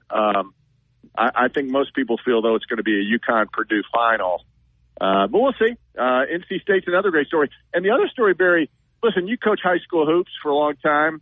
The fact that 3 of the 4 guys, head coaches, all came from the high school ranks, I think says something. And, you look at what Bucky McMillan has done at Samford. Maybe some of these colleges looking for head coaches ought to think, you know what, maybe I ought to look at this guy who's won like 5 state titles instead of maybe, a guy who was here, there, in another school who's just chasing a big contract. I think that's an interesting deal going into this Final Four. And listen, Coach Oates, he goes, the reason he got the opportunity from Detroit is because Danny Hurley hired him to work the summer camps, his dad's summer camps. And so he got to know Hurley. Yeah, Bobby hires him. Yeah. At Buffalo, yeah. And ends up with, when Bobby goes to Arizona State, he gets the Buffalo job and the rest is history. But I think Danny Hurley has a lot of respect for Nate. And I think with that said, there'll be no surprises. I think Nate knows exactly what Danny does and vice versa. So we'll just have to see if Alabama can seize the moment. And that's what it's all about. That's why we love college basketball. Yeah, I wish Dad, he won't, I don't know if he's listening now. He was listening earlier. But, I think he beats himself up a lot for not getting to the Final Four, not winning the national championship, not getting past the Sweet 16 game. I wish that he would go to Phoenix and enjoy it, that he played a part in establishing this program before him than he did, and you keep going and go and enjoy it. But he'll look at it as he's beating himself up and he'd be in the way and he wouldn't go. I wish he'd just go out there. And you saw Gene Cady kind of in the background there as Purdue was cutting it down. So maybe you and I can convince him to go out to Phoenix and just enjoy it, because he played a huge part in it, whether he believes that or not. Well, no, there's no doubt. I mean, when you think back to the history of Alabama basketball, my goodness, obviously coaches, I guess now you have to mention Coach Oates. Sure. But there's Coach Newton, Coach Sanderson, Coach Oates, Coach Godfrey got him to Elite Eight. Okay. And then the host of players. It was so good to see Robert Horry big at shot. The game. Yeah.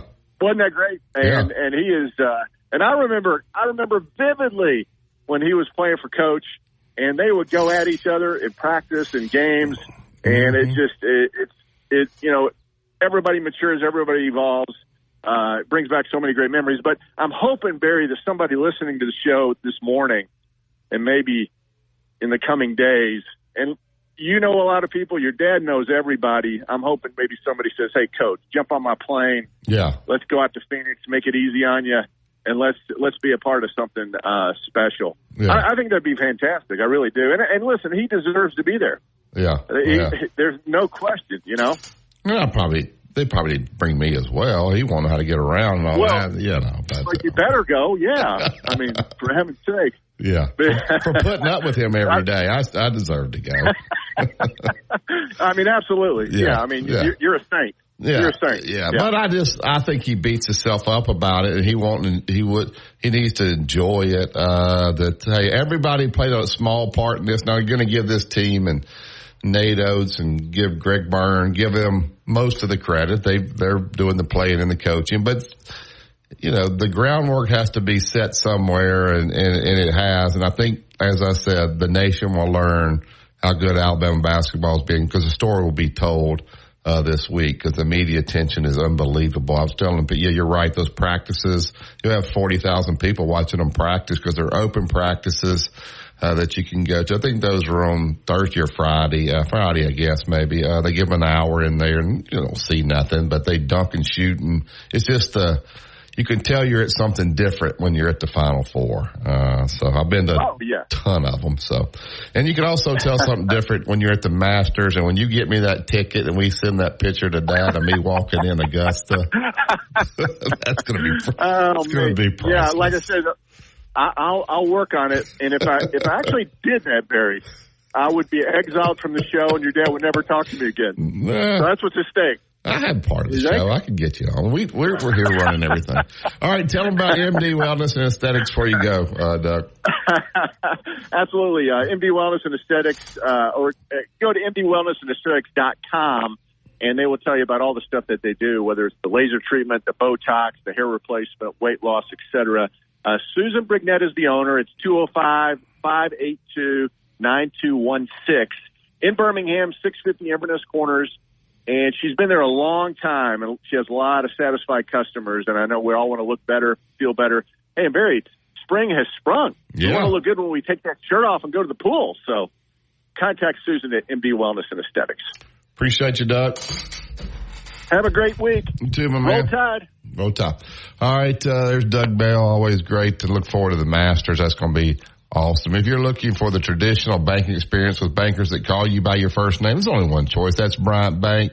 Invite your friends to get to know the friends at Bryant Bank. With 4 locations here in the Tuscaloosa area, your experience will be with unbeatable service and legendary results close to home. At Bryant Bank, community service isn't just a line. It's a mission statement. It's who they are. Bryant Bank, after all, Bryant Bank this is their home as well. So get to know the Bryant Bankers today at one of the 4 locations here in the Northport, Tuscaloosa area. Nissan is your #1 dealer, and they'll beat any written offer or pay you $1,000. Keeping you #1 keeps Townsend Nissan #1. See dealer for details. Years ago, Jimmy Rain decided that the best way to advertise Great Southern Wood was through coaches.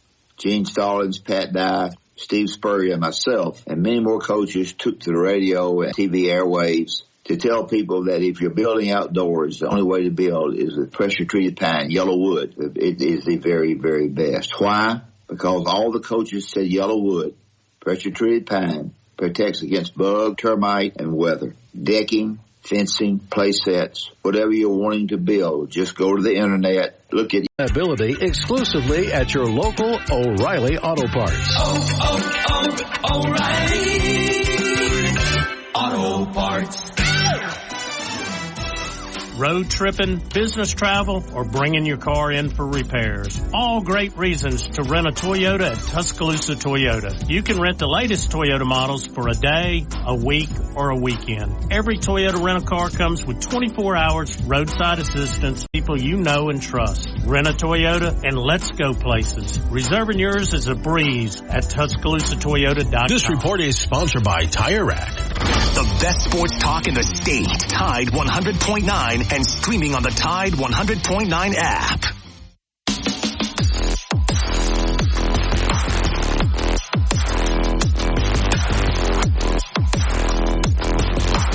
Welcome back to Inside Locker. Go to TuscaloosaToyota.com. We talk to Justin every Wednesday. Sold a record number of cars last month. They're ready to get started this month. The website's incredible. You can pull it up right there. You can click on a tab that says new vehicles, used vehicles. You can schedule a service. You can rent a Toyota. You can order a part if you need to do that. You can set the financing up right here on the website. You can rent a Toyota as well. But swing by Skyland Boulevard, see Justin, see Dave. The 2024s are in, and they're ready to make you a deal. 3325 Skyland Boulevard. Get by there today and tell them that Wimp and Barry sent you. All right, to the Tuscaloosa Toyota hotline, get Tom back in. Good morning, Tom. Hey, Barry, I hate to do this to you, good. but you good. I thought I was going to let the show run before I come back and mention this. But it was a good article I read. I think it was in Tuscaloosa News on Clark Holt, the athletic trainer for the basketball team. Yeah. And Nick Pringle singing his praises about what a great job he had done and made it possible for him to play, and how they appreciated his efforts as a team and the job he'd done. And I thought that was great. And it was also he was bragged on by our main guy from football. What's his name? I can't think of it right now. But Jeff Allen. Yeah, Jeff Allen. Thank you, Barry. And I thought that was good. But also in the article, it said that Nick Dunlap said that he wanted Clark at the Masters with him when he goes over there. How about that? Nice. I'm sure he probably, he battled a wrist injury when he was here and obviously playing Tuscaloosa. And Clark is good. I took Jack by to see him when he was having his elbow problem, and how did that turn out? I mean, where are you on that? Actually, we have an MRI tomorrow, and we'll go see the doctor. Last week. We'll go see the doctor on Wednesday, and hopefully we'll find out more from there. Hopefully they'll say, "Hey, you're good to go," and start a throwing program and all that. But anyway, Alabama's lucky. Good trainers, man. They are right. They are lifesavers because you get guys like that. I thought that was an interesting article, though, to bring up. I didn't see it. One other thing I wanted to bring up too is that the talk this morning about the legacy of Alabama basketball that was planted, watered, and cultivated and brought through the years by Coach Newton and especially by your father. Yeah. This is what I think. They ought to have a first-class reserve seat on the plane with the team for him. Everybody dressed in plaid when they get off the plane in Phoenix. Yeah, think about it now. Don't say no without thinking.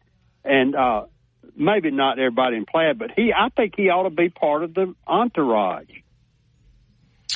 Well, like I said, I think he beats himself up about not getting past the Sweet 16. He had teams that were worthy. They could win it all. I mean, he had several of them. You hear Kevin Gray this morning talk about the players that they had.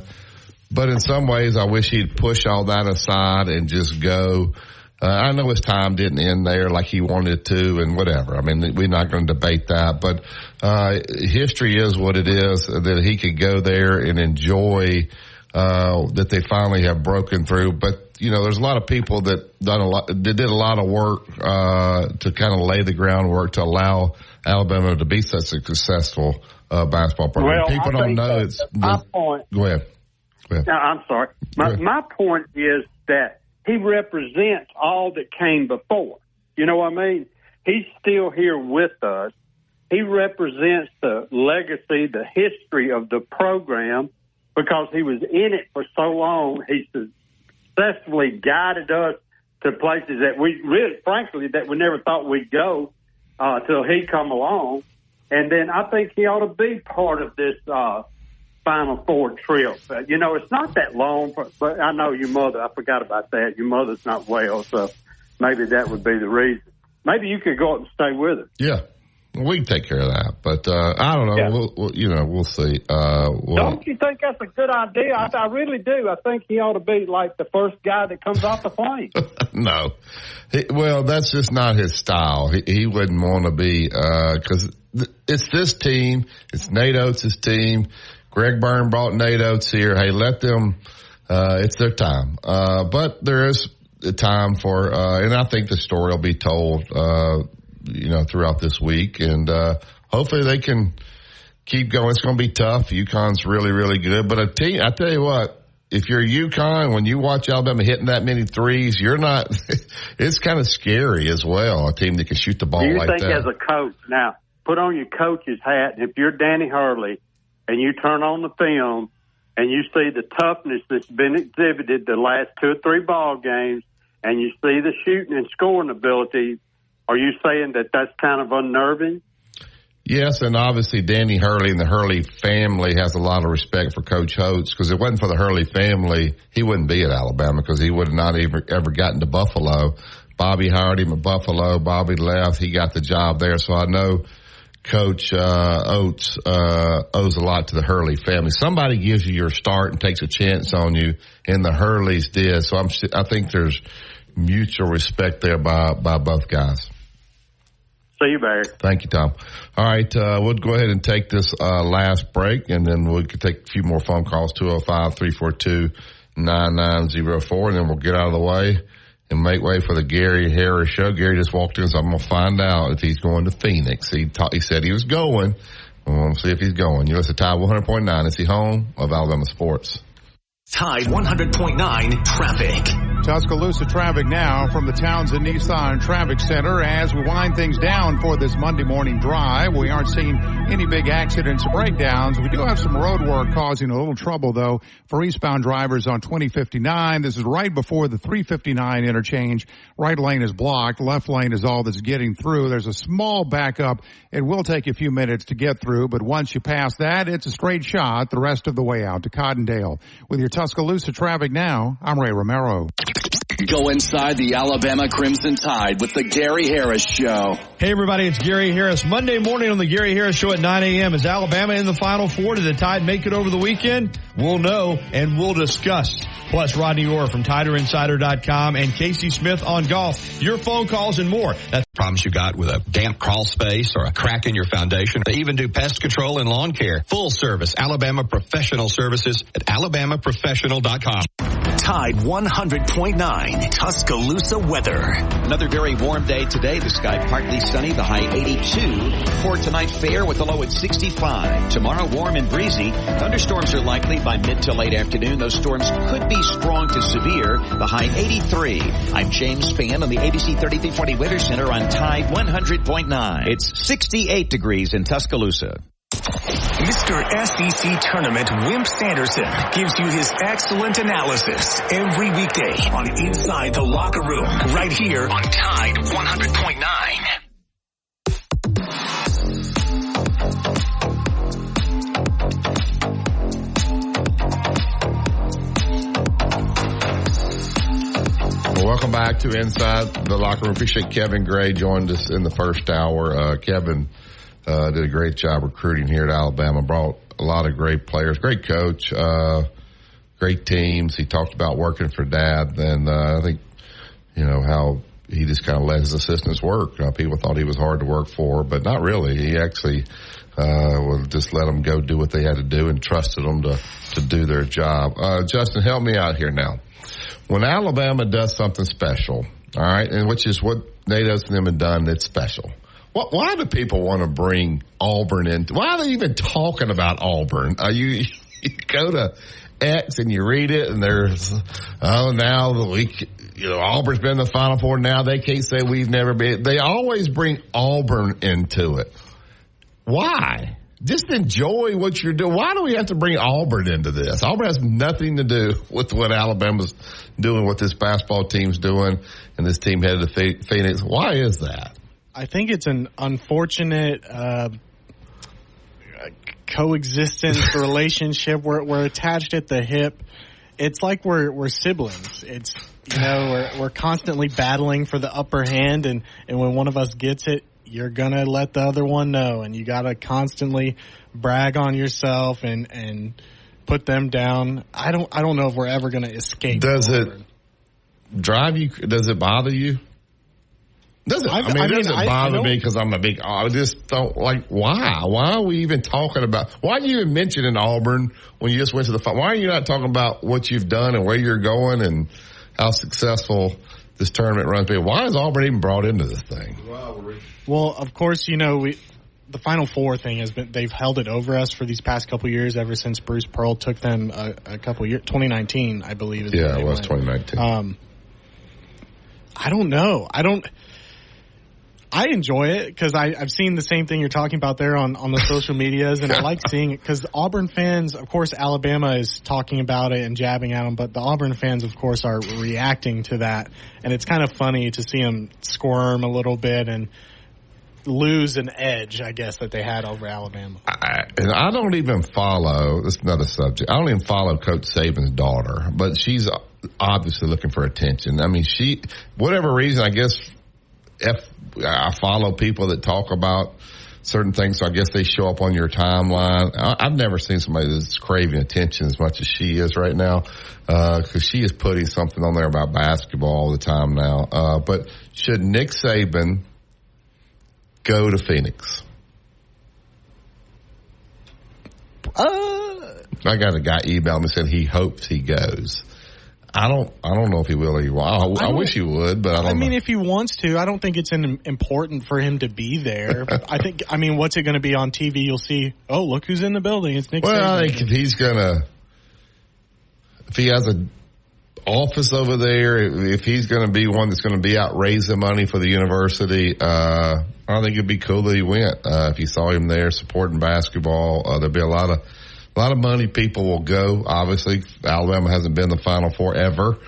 People that have planes generally like to use them, and they like to go to these historic events. So I think there'll be a ton of the money people out there. So I think he should go. I think you're right. You're right. He's kind of the spokesperson for the university. Now, I think another coach that would be cool to see there, and I don't know how the schedule plays out, but we know that Patrick Murphy and his philosophy, Medina, has kind of played a big role for this team. Maybe Patrick Murphy. Yeah, I would imagine softball's playing on Saturday. A game or something. But Coach DeBoer, I think he should go.